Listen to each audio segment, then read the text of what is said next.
Hey everyone, welcome back to Together We Are Thursdays, and happy holiday season to everyone. This week, Michelle had picked the topic about surviving Christmas and also to share some of your favorite recovery quotes. The second part is easy. The first part, I have to say, like, Michelle's video was absolutely incredible. She came up with a lot of ideas and examples for ways to approach that day. And yeah, it was an excellent, very informative video. A few things I will add is, if you guys didn't check it out, I have two other videos that applied to this. One was the slow saver stop method, which is a mindful eating technique that I revisited also before Thanksgiving, because it can apply to any feasting day, any of the winter celebrations, Christmas or Hanukkah or whatever, Kwanzaa I guess is around this time, and then New Year's and stuff. So any like big celebration with food involved, these techniques can help. And then, so yeah, the Thanksgiving survival video had a lot of good information in it. I'll just briefly reiterate. I linked you guys to the slow saver stop method. I also mentioned some like ways to talk back to the ED voice to center yourself and have a reality check. And you know, yes, it's gonna feel weird to be eating, but no, it doesn't mean you just gained 20 pounds kind of thing. Like, it's a very popular therapeutic technique to help mitigate anxiety, to help, you know, ground oneself, to self-soothe with different affirmations and thoughts. So yeah, talking back to the ED voice can really help a lot in situations like that. And the last thing, which I received the most excited feedback about, is the feasting response, which is a metabolic compensation that happens for occasional periods of vastly increased caloric intake.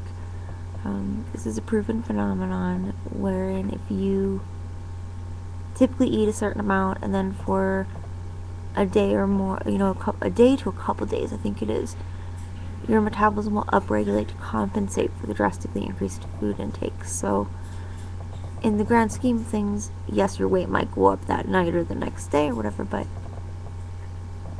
it's not going to have any long-term impact on your weight, which can be really hard for control freak ED people to believe. But even this is even like mainstream dieting advice as well. Like, if once a month you want to have a total like splurge, it's not going to hurt you, basically. And then feasting response, what else did I cover? I can't remember, but if you want to check it out, that's cool. Other Christmas survival techniques. I have a suggestion, and I don't know if you guys are interested, but this could be another interactive thing. Plan the day, visualize it, plan it out, come up with some coping strategies personalized to you. And if you want to participate, then respond. What are you personally going to do? What are you going to do to help yourself get through whatever holiday is approaching, whatever the winter celebration that you are going to be rejoicing about soon, if not already? How are you going to get through it? What will work for you? What will help you? Also, I did this on Thanksgiving, and it seemed to help some people, so I am always connected somewhere online. So if you could use a little bit of extra support, please feel free to reach out and message me. AnaGirlEmpath is my personal account, if you guys don't know that yet. And I'd be happy to provide some extra support if the actual day you guys are having a hard time, or around that time if you just need someone to talk to. I will be on as much as I can around then. I pretty much am anyway, but I make a concerted effort on the big days like that. So, yeah, don't hesitate to reach out. You know, you could use just a comforting word or some encouragement, or aren't sure how to deal with a specific situation. And the other girls too. Everybody here is our heart is in helping you. That's why we're here. So don't hesitate to ask if you could use a little extra support.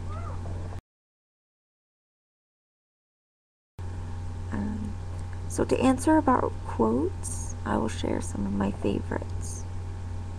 Number 1, one cannot reason with pathology. Eating disorders do not follow logic, they are not rational, and they are not able to be reasoned with. This is an illness. This is not something we can just intellectualize and overcome, as far as that approach is concerned. So one cannot reason with pathology. It's not going to make sense, and that's okay because it's not meant to. Case in point, body dysmorphia. You can, hi Lana, are you blessing everyone? And also another one would be, I wrote this quote a long time ago, in my case with anorexia, restrictiveness. Walking with Anna is like a dance. There are forward steps and backward ones, and both are essential to the choreography. The point being, if you are trying to balance on that thin red line between perfect health and descending into the depths of overeating disaster land, there are going to be forward and backward steps, and it's just that is the governing terms of the journey. Which leads to my second part. You cannot fail in this journey. You cannot fail at recovery. It is impossible to do so. It is a process. It is a journey. It is not a destination. It is not an endpoint. There is no such thing as perfect, never regression recovery. It is impossible to fail. So if you have a back step, realize that the journey is not linear. There are deviations in both directions as par for the course. It's just how it is. This came up because I was talking to a friend the other day who also vlogs here, and she was feeling like a failure because after quite some time she had purged. She was stressed out, and some personal things coming up that kind of had her regress in her ED a little bit. And she felt devastated that she wasn't a good role model because of that. And I reassured her, you're actually more of a role model because people see that you're human too. I think sometimes we get caught up, and this has happened on TogetherweR before too, where it's like, if we're not strong in our recovery, we shouldn't be here. We won't be good role models. Well, no, as long as you're honest and you're fighting and trying, legitimately to strive for optimal wellness, then of course it's still inspiring.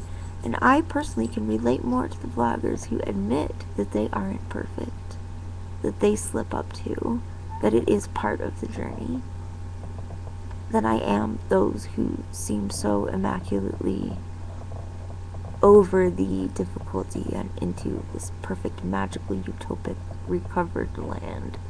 I'm not convinced that's actually real anyway.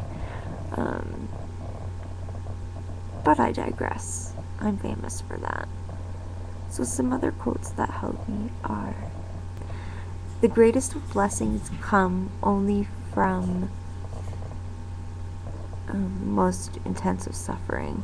It's a shamanic philosophy that what doesn't kill you makes you stronger, and when you go through a hardship and come out the other side more aware, it does increase your ability to relate to others who may be suffering as well, even if it's not the same issue. So that does help me. There is good coming out of this. A couple more. If you're going through hell, keep going. And the only way out is through. And as long as you have a pulse, you have a purpose. These are tenets by which I live my life, and I hope that embracing them will help some of you. Be well, precious ones. I'll see you next Thursday. And yeah, if you want to give us some feedback, please jump in. We'd love it. So, happy holidays to everyone. Bye, guys.